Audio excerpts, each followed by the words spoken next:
Séance de lecture du mardi 31 mars. On reprend notre album Le garage de Gustave et on relit le premier texte. Belle journée pour se mettre au boulot. Mais que va faire Gustave du tas d'objets qu'il a en trop? Aujourd'hui, on va insister sur les dialogues. On sait que Gustave est en train de dire bonjour et qu'il a la bouche ouverte. Ça veut dire qu'il est en train de discuter. Ça se voit dans l'illustration, ça se voit également dans l'écrit, grâce aux guillemets. Salut Rico, alors ça roule? Gustave, ma selle me met les nerfs en boule. De par l'illustration, on sait que c'est Rico qui est en train de parler. Avec quoi pourrais-je bien te dépanner? On sait que c'est Gustave qui répond. J'ai trouvé, voilà qui devrait te contenter. Là, l'illustration met un doute, puisqu'on a l'impression que c'est Rico qui est en train de parler, alors que c'est Gustave qui est en train de répondre. On reprend le texte de hier et on va chercher les signes de ponctuation qui marquent le dialogue. Belle journée pour se mettre au boulot. Mais que va faire Gustave du tas d'objets qu'il a en trop? Salut Rico, on a commencé à parler. Quand on parle, on ouvre des guillemets.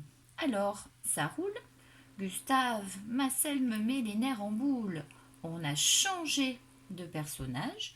On le voit dans l'écrit grâce au tiret. Avec quoi pourrais-je bien te dépanner? À nouveau, on change de personnage, ça se voit dans l'écrit grâce au tiret. J'ai trouvé, voilà qui devrait te contenter. On a terminé notre dialogue, on ferme nos guillemets. Ce qui serait intéressant, c'est de lire à deux voix avec votre enfant. De ce texte, on passe à la page écrite du jour, la page 80, la page 81, qu'on peut également faire en deux fois si c'est trop long avec son enfant. Ma photocopie pour pas gaspiller de fichiers. La petite date marquée en haut, les mots des consignes surlignés en vert. Entoure en orange ce que dit Gustave. Salut Rico, alors ça roule?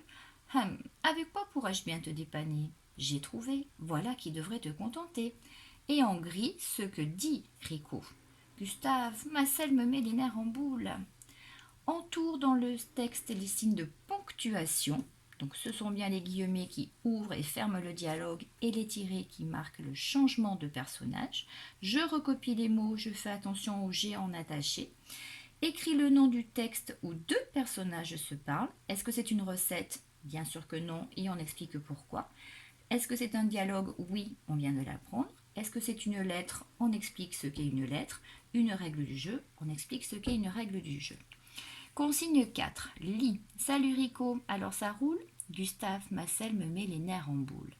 C'est le texte de notre album que l'on va changer. Les enfants ont l'habitude de cet exercice. Le mot qui est entouré en jaune va être remplacé par un mot au choix de la première case. Le mot en orange par un mot au choix de la deuxième case. Le reste, je vais le recopier. Gustave, je me le garde. Ma selle, je vais choisir une autre partie de mon vélo. Me met les nerfs en boule, je vais choisir une autre expression. Ça peut donner, par exemple, coucou Moussa, alors ça roule? Gustave, mon guidon me rend grognon. La consigne 6 se fait sur ma consigne 5. J'entoure les signes de ponctuation. J'ai bien mes guillemets ouverts, mes guillemets fermés et mon tiret quand on change de personnage. J'entoure en orange ce que dit Gustave. Coucou Moussa, alors ça roule. Et en gris ce que dit son ami. Chez moi il s'appelle Moussa et il a un problème avec son guidon. L'espace d'expression pour les enfants et leur illustration.